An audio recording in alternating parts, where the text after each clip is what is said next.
जब मैंने मौन रहना सीखा, तब मुझे धीरे धीरे यह समझ आने लगा कि स्वयं को पहचानना बाहरी दुनिया को समझने से कहीं अधिक कठिन, लेकिन उतना ही मुक्ति देने वाला काम है। यह अनुभूति मुझे सिर्फ अपने अनुभव से नहीं, बल्कि कबीर, जिड्डू कृष्णमूर्ति और ओशो के गहन विचारों से भी मिली।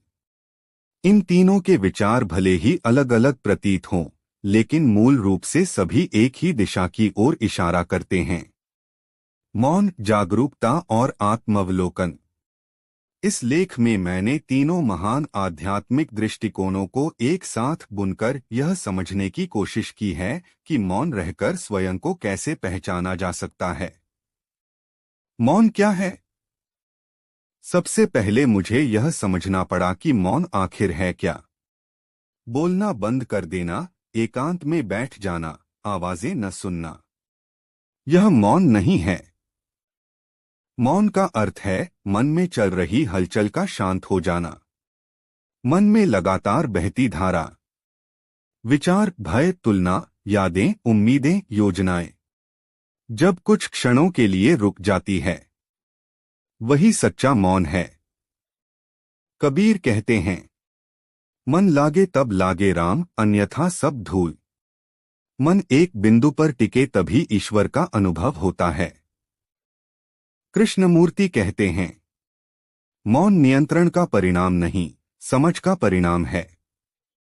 ओशो कहते हैं, मौन मन कोई लक्ष्य नहीं, वह तो आपकी प्राकृतिक स्थिति है जब शोर मिट जाता है। इन तीनों विचारों ने मुझे यह सिखाया कि मौन कोई नया अनुभव नहीं है। वह तो हमारे भीतर सदैव मौजूद है, बस हम रोजमर्रा के शोर में उसे भूल जाते हैं। कबीर से सीखा सरल मौन और भीतरी सत्य। कबीर के दोहे पढ़ते हुए मुझे यह महसूस हुआ कि स्वयं को पहचानने के लिए किसी विशेष दर्शन या ग्रंथ की जरूरत नहीं, चाहिए तो बस मन के सत्य को देखने का साहस। कबीर का सरल वचन, पोथी पढ़ी पढ़ी जग मुआ, पंडित भया न कोय। किताबें पढ़कर कोई ज्ञानी नहीं बनता, ज्ञान भीतर से उपजता है, मौन से। उनकी सीख, साधो सरल बनो, मुझे गहराई से छू गई। सरल बनने का अर्थ मूर्ख बनना नहीं है। सरल बनने का अर्थ है कृत्रिम आवरण हटाकर स्वयं के असली चेहरे से मिलना। कबीर मुझे यही सिखाते हैं, यदि सत्य चाहिए तो अपने भीतर उतर। कृष्णमूर्ति, स्वयं को देखने का विज्ञान। यदि कबीर ने मुझे मौन का स्वाद दिया, तो कृष्णमूर्ति ने मुझे आत्मावलोकन का विज्ञान सिखाया। उनका एक वाक्य मेरे जीवन को बदलने जैसा था, अपने विचारों को बिना किसी निर्णय के देखो। इस एक वाक्य ने मेरी दशा बदल दी। पहले मौन में बैठते समय मैं मन से लड़ता था, क्यों सोच रहा हूं, रुक जाओ। लेकिन कृष्णमूर्ति ने कहा, विचारों को रोकने का प्रयास ही मन को और सक्रिय कर देता है। विचारों को बस देखा जाए, तटस्थ होकर, वैज्ञानिक की तरह। उनकी दृष्टि ने मुझे ये सिखाया कि विचार मेरे नहीं, वे स्वतः जन्म लेते हैं। विचारों को दुश्मन समझना ही दुख है। विचार को समझना ही विचार से मुक्त होना है। मौन अब मेरे लिए विचारों की अनुपस्थिति नहीं, बल्कि विचारों की समझ बन गया। ओशो, ध्यान, स्वतंत्रता और प्रेम का मौन। ओशो की शिक्षा सरल, प्रवाहमय और जीवन से भरी है। वे ध्यान को गंभीर या कठोर अनुशासन नहीं बनाते। वे कहते हैं, ध्यान खेल है, काम नहीं। ओशो के तीन विचारों ने मुझे मौन को नए ढंग से समझाया। एक, चेतना का निरंतर प्रवाह। मौन केवल ध्यान कमरे में नहीं, चलते समय, खाते समय, काम करते समय भी हो सकता है। उनके अनुसार मौन जीवन का हिस्सा है, घटना नहीं। दो, भावनाओं को दबाना नहीं, स्वीकारना। ओशो ने मुझे सिखाया, भावना उठे तो उसे दबाओ मत, वह स्वाभाविक है। भावनाओं को अस्वीकार करना ही दुख की जड़ है। 3 स्वतंत्रता के बिना मौन असंभव। वे कहते हैं, आप तब तक मौन नहीं हो सकते जब तक भीतर स्वतंत्र नहीं हैं। सामाजिक डर, धार्मिक दबाव, परिवार की अपेक्षाएं। यदि मैं इनसे मुक्त नहीं तो मेरा मौन भी असली नहीं। ओशो का संदेश था, मौन तभी आता है जब मन पूरी तरह स्वतंत्र हो जाता है। तो अब जाने मौन रहकर मैं स्वयं को कैसे पहचान सके।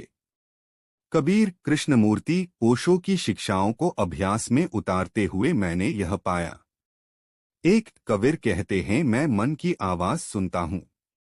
भीतर उठती हर भावना, खुशी, दर्द, डर, इच्छा, सबको ध्यान से सुनता हूँ। कृष्णमूर्ति कहते हैं, मैं मन को नजदीक से देखता हूँ। विचार आते हैं तो मैं उन्हें रोकता नहीं, बस देखता हूँ, मानो प्रयोगशाला में कोई वैज्ञानिक हूँ। 3 ओशो कहते, मैं ध्यान को खेल बनाता हूँ। कभी आंखें बंद करके, कभी खुली आंखों से, कभी श्वास पर ध्यान, कभी शरीर की चाल पर ध्यान। मैं ध्यान को एक सहज खेल की तरह करता हूँ। अब मौन का वैज्ञानिक लाभ जानिए।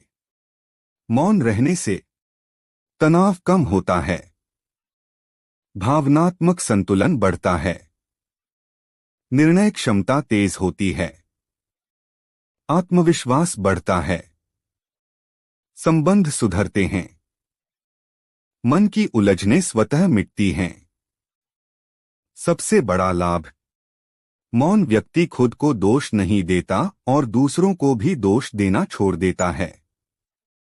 यही सच्ची स्वतंत्रता है। कबीर, कृष्णमूर्ति और ओशो तीनों की साझा शिक्षा। इन तीनों की दिशा अलग भले हो, लेकिन मूल संदेश एक ही है। सत्य भीतर है। कबीर, जो खोजे सो पाइए। कृष्णमूर्ति, सत्य पथहीन भूमि है। ओशो, सब कुछ तुम्हारे भीतर है। मौन सत्य का द्वार है। तीनों ने ही मौन को आत्मज्ञान का प्रवेश द्वार माना है।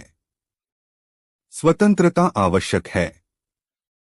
बिना मानसिक और भावनात्मक स्वतंत्रता के मौन संभव नहीं। मौन ने मेरी जिंदगी में क्या बदला?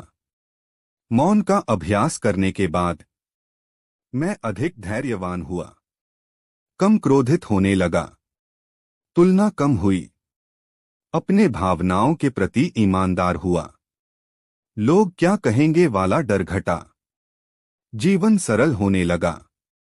सबसे महत्वपूर्ण, मैंने स्वयं से मित्रता कर ली। पहले मैं स्वयं को ही आलोचना करता था, अब मैं स्वयं के साथ बैठना पसंद करता हूं। यही है मौन का असली स्वाद। तो दोस्तों, मौन सीखना चाहते हो तो मेरा सुझाव, प्रतिदिन 15 मिनट मौन बैठें, श्वास देखें, विचार आए तो केवल देखें, रोके नहीं। उठती भावनाओं को पहचानें। यह डर है, यह इच्छा है, बस इतना कहना ही उपचार है। दिन में 2-3 बार स्वयं को देखें, मैं अभी ऐसा क्यों सोच रहा हूं? यह प्रश्न चमत्कार करता है। ध्यान को आनंद बनाएं, बोझ नहीं। कभी संगीत में, कभी चलने में, कभी सोने से पहले। ध्यान को अपनी शैली में करें। निष्कर्ष, मौन ही आत्मज्ञान का द्वार। कबीर ने मेरा हृदय साफ किया। कृष्णमूर्ति ने मुझे मन की संरचना दिखाई। ओशो ने मुझे स्वतंत्रता सिखाई। तीनों कहते हैं, स्वयं को पहचानो और जीवन स्वयं बदल जाएगा। मौन कोई धार्मिक क्रिया नहीं, यह तो स्वयं से मिलने का माध्यम है। मौन में ही मैंने स्वयं को पाया, मौन में ही जीवन को समझा और मौन में ही प्रेम को जाना। अगर वीडियो पसंद आए तो लाइक, शेयर एंड सब्सक्राइब करो।